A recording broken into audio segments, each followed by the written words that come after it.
Office of the Civil Defense Region 7 miahawag sa mga lokal nga kagamhanan nga hatagan nila og bili ang mga Disaster Management Council sa ilang tagsa-tagsa ka mga dapit. Duha ka adlaw nga Disaster Risk Reduction and Management Summit ang gihimo sa OCD7 aron makapangandam ang tanang lungsod ug syudad sa Central Visayas batok sa mga katalagman nga gikabalakan. King Perez, Suginlimi.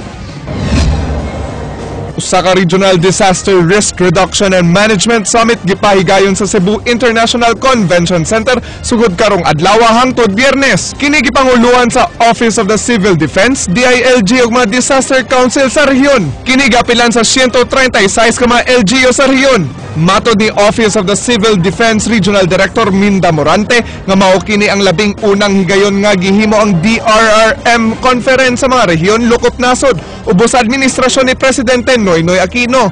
So this is one way of giving emphasis on their roles and responsibility in times of disaster.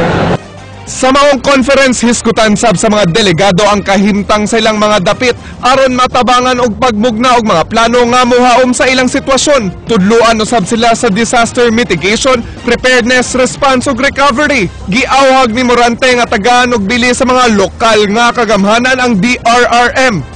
Dako kayo ang role, no? Very critical ang role sa mga local chief executive by providing leadership for one thing. When it comes to DRRM implementation. King Perez, News 5. Human labhi o kasaba ni Mayor Michael Rama ang kapulisan kaniadto tungod sa appointment ni Senior Superintendent Mariano Natuel Jr. isip hepe sa Cebu City Police, nibali ang hangin sa City Hall. Karon nga huli pa na gyud si Natuel sa pinili nga opisyal sa mayor. Kaganina, ni ani og daghang mga pasidungog gikan sa konseho si Natuel. Samtang ang wa pa makalingkod nga si Senior Superintendent Noli Romana, ila sab dayong gihagit sa pagsulbad sa mga problema sa peace and order sa Subo. Andrea Patenia, Suginlimi. Kung wauyunin ni Cebu City Mayor Michael Rama si Senior Superintendent Mariano Natuel Jr. mao nga gipahulipan kini niya ni Senior Superintendent Noli Romana isip hepe sa Cebu City Police Office, lahi ang panglantaw sa konseho sa dakbayan sa Subo. Gani kagani ang buntag gipasidunggan sa konseho si Natuel pinaagi sa usa ka resolusyon nga gisumiti ni Konsehal Richard Osmeña pangu sa Committee on Public Safety. Sa resolusyon, ilang gidaig si Natuel lakip na si Chief Inspector Romeo Santander hepe sa CCPO City Intelligence Branch ug ang ilang mga ginsakpan tungod sa malampuso nilang pagkumpiska sa 7.8 million nga shabu atol sa usa ka buy-bust operation niadtong Hulyo 19. Laing resolusyon usab nagpasidungog gyapon kang Natuel sa iyang mga kontribusyon sa peace and order sa syudad sud sa 7 ka buwan niyang pagduma sa CCPO. Gipakpakan dayon si Natuel ug human sa ilang paglamanuhay, nag-photo session dayon kini sa mga sakop sa konseho. Moto ni Richard Osmeña bisan og di pa mobiya si Natuel isip CCPO chief, buhaton gyapon niya ang maong pagpasidungog. Regardless if he's leaving or not, I think so because he did a job well done. That 7.8 million as of now is the biggest so far within the year. Samtang wa pa gani makalingkod ang bagong hepe sa Cebu City Police, aduna say laing resolusyon nga nag-awhag sa CCPO sa pagpahigayon og regular investigation sa illegal gambling sa syudad. Gawas ni ini giawhag sab niya si Romana nga kahatagan og solusyon ang problema sa pagtatap sa pinili nga droga sa syudad. Nakagrabe gid atong drug proliferation sa city, no? They're coming in from the ports.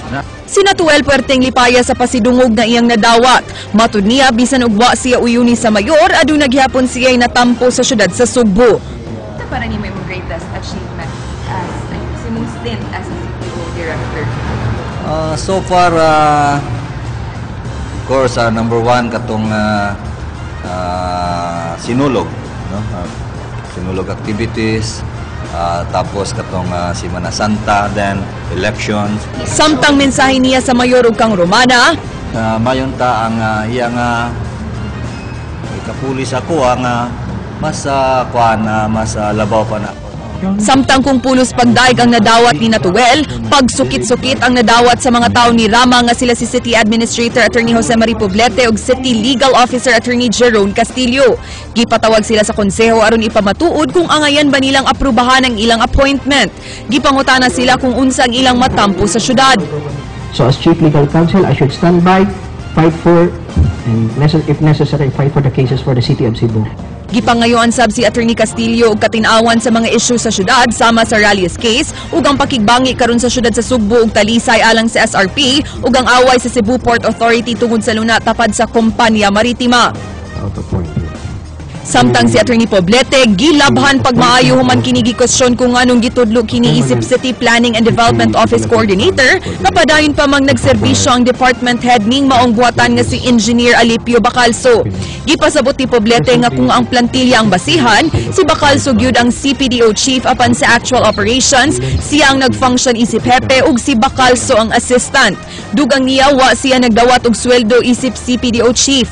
Apan matod sa konseho di unta magdoble ang posisyon ni Poblete. In the aspect of time management, I just have to divide myself. Samtang si Consel Mary Ann de Los Santos sa Team Rama mibutiag nga ang maong sitwasyon, susama ra sa paghatag sa BOPK councilors ug doble-dobleng komitiba sa ilang mga party mates. Matud niya di unta nila kwestiyonon ang katakos ni Poblete. If Poblete earns the trust and confidence of the mayor, so who are we to question that? Andrea Patenio, News 5.